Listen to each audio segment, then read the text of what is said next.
Zarella had always considered herself a proper Zentarian daughter. She maintained her crystalline exoskeleton at the regulation opacity, kept her telepathic emissions within acceptable social frequencies, and never questioned why her species had evolved to communicate through interpretive quantum dance. But everything changed during her mandatory xenological studies tour of the Sol system. This is highly irregular. Her tour guide K8 buzzed through its probability nodes. The humans are a Class C civilization. They haven't even achieved universal consciousness synchronization yet. Zarella barely heard him.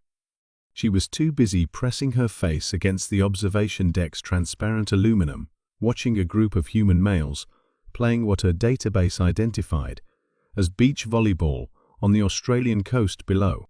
They're moving their bodies through three-dimensional space, she whispered in awe. Independently, without quantum entanglement assistance.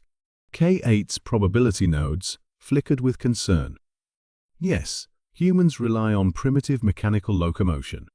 Their bodies are essentially water-based meat machines powered by chemical reactions. Highly inefficient. But Zarella wasn't listening to the efficiency lecture.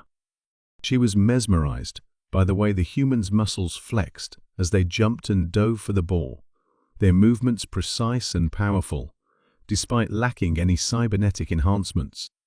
Their skin, unlike her crystalline surface, seemed to glow with an inner warmth that had nothing to do with bioluminescence. "Look at how they're cooperating without a hive mind," she exclaimed. "And they're experiencing joy, individually. Their endorphin levels are completely unsynchronized." Zarella, K8 hummed disapprovingly. "You're exhibiting dangerous levels of xenophilic fascination. Need I remind you that humans still sleep? For 8 hours, every planetary rotation. They literally become unconscious and hallucinate." "That's amazing." Zarella's crystal lattice structure vibrated with excitement.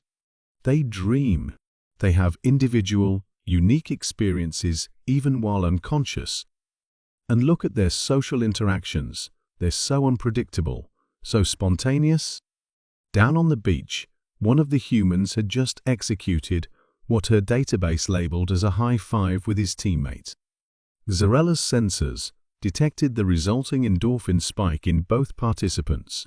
The casual display of physical contact and shared happiness made her crystalline heart resonate at frequencies she'd never experienced before. "I'm going to study abroad here," she announced suddenly. K8's probability nodes nearly short-circuited. "Absolutely not. The gravity alone would shatter your exoskeleton. And their atmosphere is corrosive." "I'll get a human-compatible biosynthetic shell," Zarella countered. "The technology exists. My crystalline consciousness can be housed in an organic form." But, K8's nodes were practically strobing now. "They eat dead matter. They ferment plant juice and deliberately consume it to temporarily alter their consciousness. They expose their dermal layers to harmful UV radiation for aesthetic purposes." Zarella's crystal structure hummed with determination. "Exactly. They're brilliant. They take risks, they experiment, they find joy in imperfection. Did you know they invented something called dance musics before they discovered faster-than-light travel? Their priorities are fascinatingly illogical. The High Council will never approve," K8 began. "Actually," Zarella interrupted, pulling up the relevant regulations on her neural interface. "Under the Galactic Cultural Exchange Act, I'm entitled to pursue ethnological studies on any Class C or higher civilization, provided I maintain proper quarantine protocols.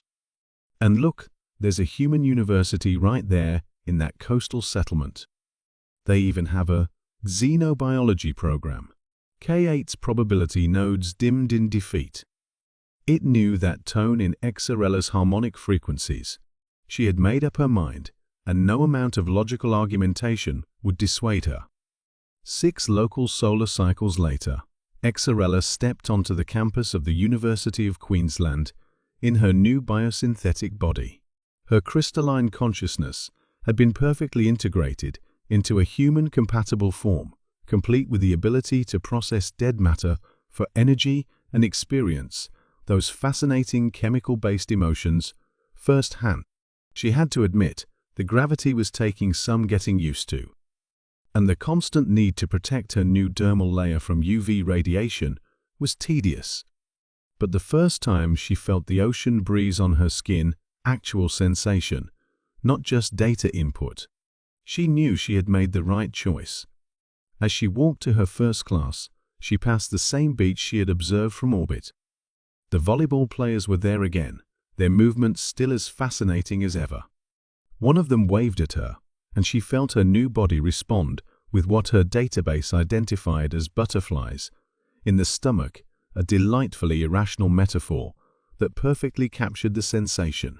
K8 had been right about one thing: humans were inefficient, illogical, and constantly taking unnecessary risks. But as Xarella was quickly learning, that was exactly what made them wonderful. In seeking to understand them, she was discovering something even more valuable: the joy of being a little bit illogical herself. She raised her hand and waved back, grinning as her new endocrine system flooded her with those fascinating human chemicals called hormones. Perhaps later, she would even try some of that fermented plant juice everyone kept talking about.